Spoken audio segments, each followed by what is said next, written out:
All right, we're outside the booth of yet another unpronounceable company name. Alana, what's the name of this? 东海水晶 Donghai 水晶 Shuixin. Yeah. Pretty good. Getting there. I'm getting there. And so this booth has a whole ring on the inside circumference of the booth of carved pieces, primarily out of quartz, that I wanted to take you through because I thought it was kind of fun and interesting. So let's go take a look at whatever the name of the company is. All right, so here we have, I'm not sure what it is, but it's carved out of quartz with obvious rutile inside of it, probably Brazilian in origin. Looks like some kind of, I almost want to say grasshopper, but I can't identify the head or the tail of it. Here's a neat piece with a polished bottom and a more etched feeling top. Those are a couple goldfish up there at the top. Again, all on the wooden base with, I'm going to say those are lotus flowers there.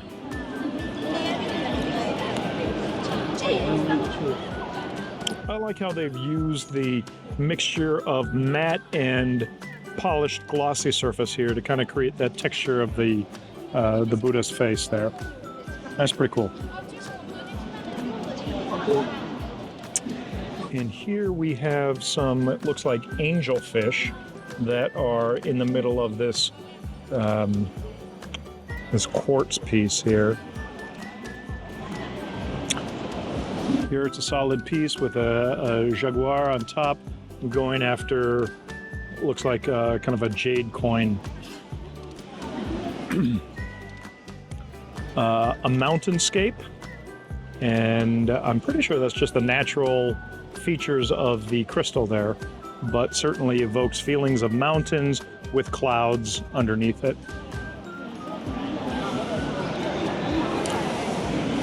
Well, that's kind of neat with the rutile flower inclusion down in the base there.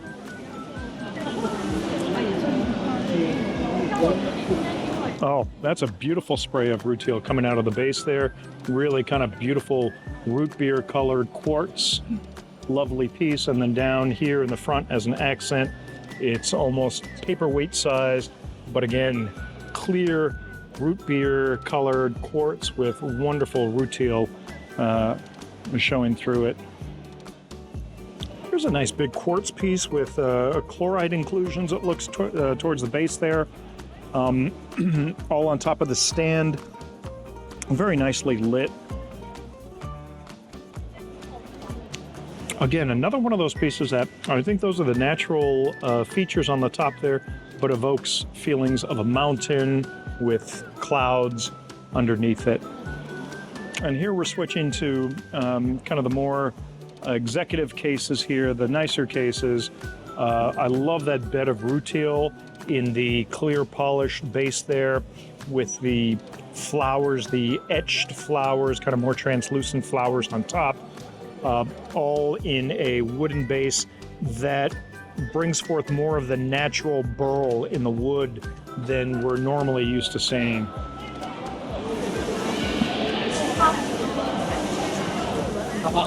Yet another quartz piece there. Nice inclusion, sprays inside. I don't know, happy dude. All right, continues on the far wall here. Here we have more of the lotus flowers. Let's see if we can adjust the exposure a little bit, show off the piece better. Oh, that is a dancer or someone reflecting on the beauty of the object that they're holding. Perhaps it's a flower. A lovely piece, and that almost looks like an actual dried flower on the side there. Here we have some koi or some carp swimming up the right side of the crystal, and you can see the inclusions in the crystal makes it appear as bubbles, or possibly those are carved in, but either way, kind of evocative of a fish swimming in water. Here you are playing on the theme of ice. You've got a a family of polar bears up there on top of an ice floe, which is kind of cool. Here you have something that we haven't seen yet, but it is a polished piece of quartz crystal where the back of it is painted, and the painted part is showing two swans, with their faces touching and their necks. That creates the shape of the heart. And here they are on top and possibly looking at the water beneath them on the lake upon which they're swimming. So that's kind of cool. Now we're going into multiple pieces that are in each cabinet. I'm not going to go through and explain or share my interpretation of each piece, but very interesting, very nice collection here.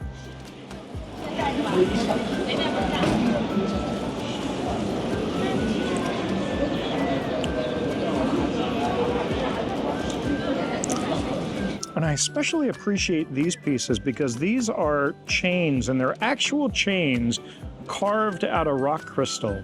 And that is kind of a daunting task because they're so delicate, and if you were to touch those, they would actually move, and they act just like metal chains, but they're all out of rock crystal.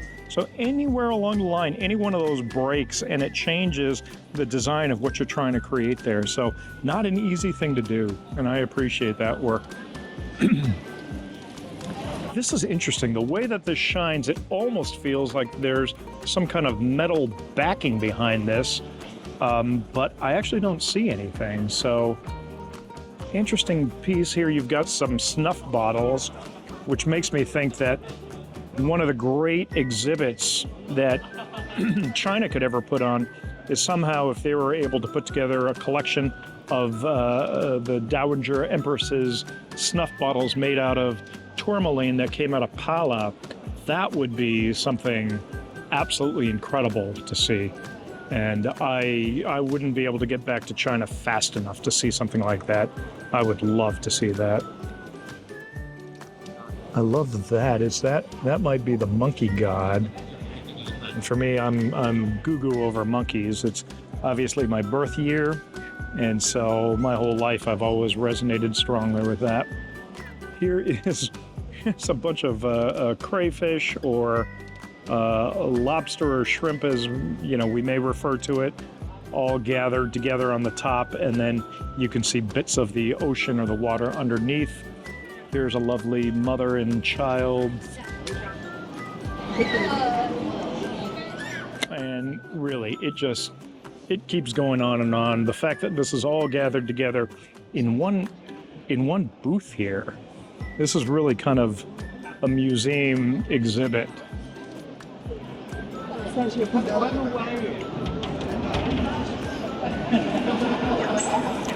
I got to be careful because I'm actually wearing a backpack, and we've got these two pieces right out in the middle of the area where I was just walking. Again, feels like ice sculptures, but all out of rock crystal. Wow, that's kind of a neat piece right there. Very complex and detailed.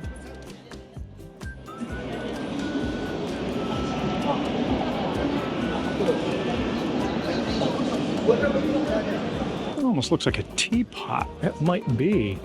It's hard to see, but I think that's a teapot carved out of rock crystal with a frog on top. That's very kind of cool. Yeah, I guess it is a teapot. Here's another along that vein. This is more kind of plant-based. And there's another one with another frog on top. So beautiful and functional. That's not bad. This is kind of cool.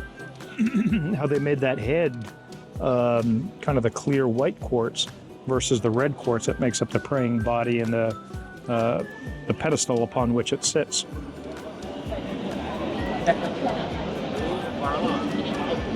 Okay, this is getting a little bit too far along the line of something that I'm like, that's a little bit too much. I think the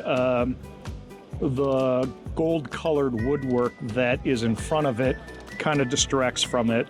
I would prefer if that gold were gone and we could focus more on the rock crystal. But, you know, that's just my taste. And here's something that is controversial to a lot of people. You have a kind of a swastika there, and everybody associates that with Nazi Germany, but that is not the origin of the swastika. The original origin of it is Asian in conception, and you see it on temples in China and all over Korea, and it is more of a symbol to show the unification of earth and heaven. And what Hitler had done is he had taken this ancient symbol, inverted it, and then rotated it 45 degrees. And that is the swastika that the Nazi army used. And it continues to exist in all of our heads as a very evil thing, but it's seldom the symbols that are evil versus the thoughts and beliefs and people behind it. So that's the real origin of the swastikas.